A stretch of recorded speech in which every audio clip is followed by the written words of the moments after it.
kid that was always full of life, looking for adventure. We always talked a lot about Ryan being an old soul. He had a big personality. He was very comfortable with people of all ages. You know, he just had it. It was hard to describe what it was, but Ryan had it.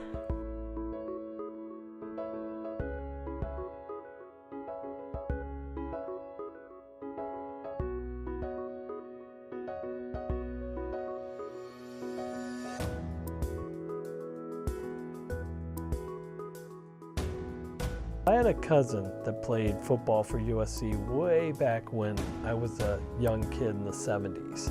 And so about the time Carson Palmer came around, Ryan was about the same age I was at that time. And I'm cheering for USC, Carson Palmer, who went on to get the Heisman Trophy. And so Ryan was cheering right alongside me, and you know, like father, like son. And he just fell in love with the USC Trojans and all the tradition that goes with it. Ryan was diagnosed with cancer when he was 6 years old. All through kindergarten, he'd had a lot of illnesses, but we couldn't figure out what it was. We took him to the doctor, and they found the tumor on the right side of his brain. 48 hours later, he was in surgery.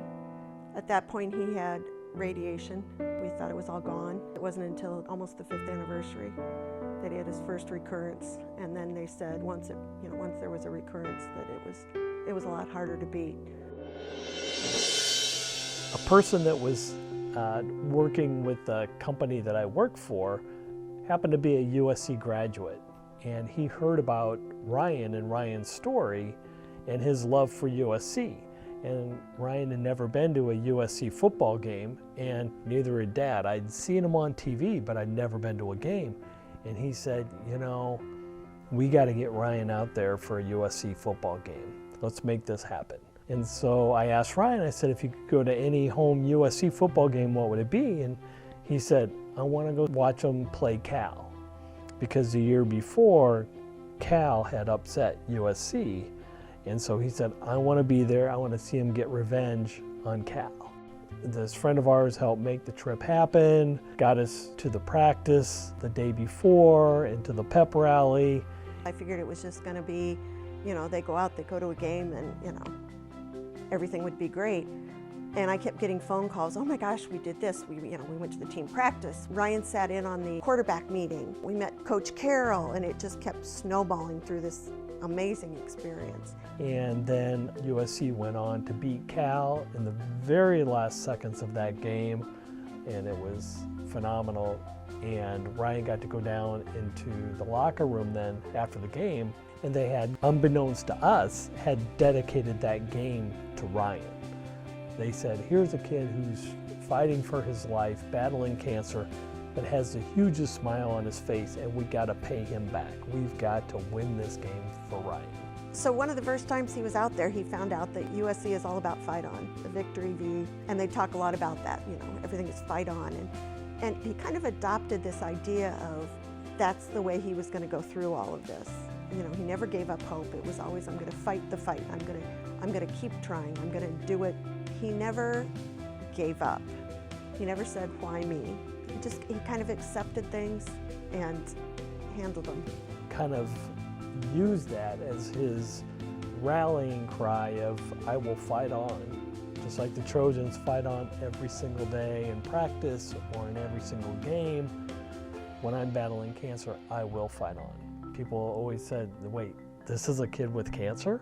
Because they couldn't tell. Because he was just living life to the fullest and enjoying every moment he had.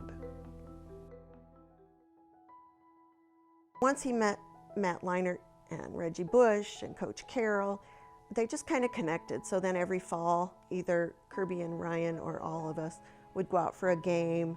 And it was never just go out and watch a game. We always were invited to team practice, or we'd go up to Coach Carroll's office. It was always a huge experience. I mean, it was never just oh, let's go to a game and come home. There was always so much involved. And especially with Coach Carroll, Pete just really took Ryan under his wings, really made him feel like he was part of that family. made him feel like, he was very special. He just captured the hearts of really our whole football team, in particular, really some of the marquee players.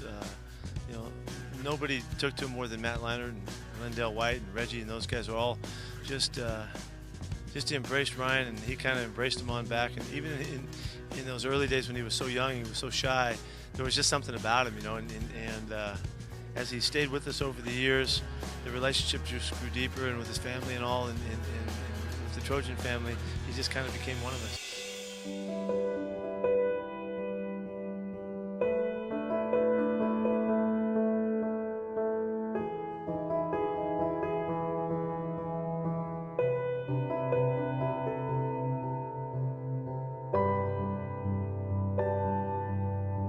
It's hard to look into the future. It's hard to think beyond today. And what USC did for all of us was giving us this something to look forward to. And it was taking our mind off of everything else and looking forward, especially the last few months when things, we really knew his time was limited. And they did such a good job of taking his mind off of it and including him and making him feel special. As a dad, pretty proud of him, and when you think of the impact that he had in a short time of his life, from the time he met the USC Trojans and how the story became even bigger than USC. I mean, it went nationally, it went internationally when we would get emails and cards from people in different countries, when they were using him as an inspiration. And one time I told him, I said, you're such an inspiration to so many. And he goes, I don't get it. I'm just being me. And so as a dad, that makes me extremely proud. The number of lives that he taught and inspired, through the years, that we still hear from people today, even though he passed away 10 years ago, that are going through similar battles, and they use Ryan as an inspiration to get up and fight on each and every day. His last diagnosis, they said there was nothing more they could do for him. And one of the things he said right away was the next relay, he wanted to raise the most money any kid had ever raised. And for me, being 15 years old and hearing that you have less than a year to live, thinking of other people, to me, I can't imagine. But he immediately went to, he didn't want other kids to go through this. We need to find a cure because no other kid should have to hear they have cancer. Over the course of now been 18 years, we've raised over $200,000 in his name for Relay for Life, the American Cancer Society.